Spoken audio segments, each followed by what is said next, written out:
జై తెలంగాణ.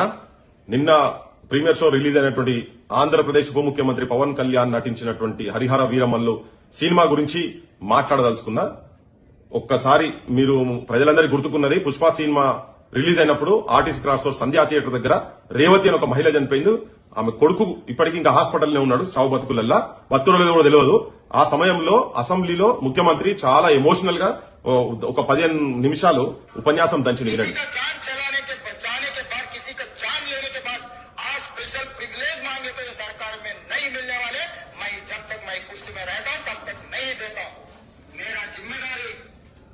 నేను కుర్చీలున్నంత మటుకు స్పెషల్ ప్రివిలేజెస్ ఇచ్చే సవాలే లేదని చెప్పిండు. చాలా ఎమోషనలైజ్ డ్రామా క్రియేట్ చేసిండు. దానికి ఏంటంటే ఒక వాస్తవిక ఘటనను నేను అధ్యక్ష ఆ సీన్ చూస్తుంటే తల్లి రేవతి కొడుకుని ఇట్లా పట్టుకొని తొక్కిసలాటలా పట్టుకొని వదిలిపెడతలేకుండే, ఆమె చనిపోయేటప్పుడు కూడా చెయ్యి అట్లే చేతిలో పట్టుకున్నది కొడుకుది అని ఇట్లా ఎమోషనలైజ్ చేసి అప్పుడు నాకు తల్లి ప్రేమ ఏంటిదని నాకు అర్థమైంది అని ఈ మాట మాట్లాడిండు.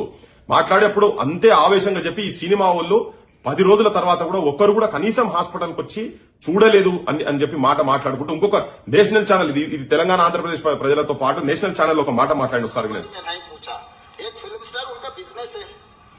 पैसे लगाए पैसे कमाए, इसमें क्या लेना देना, आपको क्या लेना देना है, मुझे क्या लेना देना है.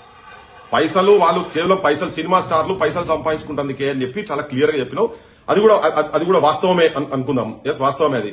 కానీ నువ్వు ఇంత డ్రామటైజ్ చేసి ఇప్పుడు నువ్వెన్ని పైసలు తీసుకొని ఈ జీవో, నువ్వు స్పెషల్ జీవో ఈ సినిమా మటుకు ఎందుకు తీసుకొచ్చినావు? హరిహర వీరమల్లు అనే దానికి జనమంతా హరిహరో మొత్తుకుంటారు. గింతగనం పెంచుతారా అని, మీరు టికెట్ల ప్రైసులు గింతగనం పెంచుతారా అని.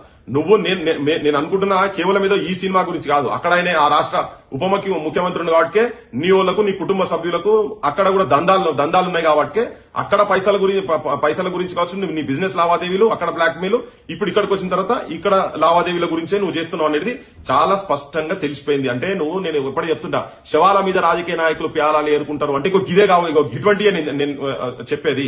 ఎందుకంటే ఇక్కడ రేవతి సావును చూపించి నువ్వు ఎమోషనలైజ్ చేసినాక ఈ ముఖ్యమంత్రి ఇనటోడు కాదు అనే లెక్కలో ఒక బయట ఇంప్రెషన్ ఇచ్చి మళ్ళా నువ్వు జీవోను 8 నెలలు ఆ చనిపోయినటువంటి తడి ఆరక ముందే, ఆ జ్ఞాపకాలు కనీసం మరగక ముందే, ఆ పిల్లగాడు ఇంకా హాస్పిటల్లో ఉన్నాడు, ఆక్సిజన్ దొరకక ఇంకా హాస్పిటల్లో ఉన్నాడు, ఆ హాస్పిటల్ ఉన్నప్పుడు నువ్వు ఇటువంటి నిర్ణయం తీసుకున్నావు కదా.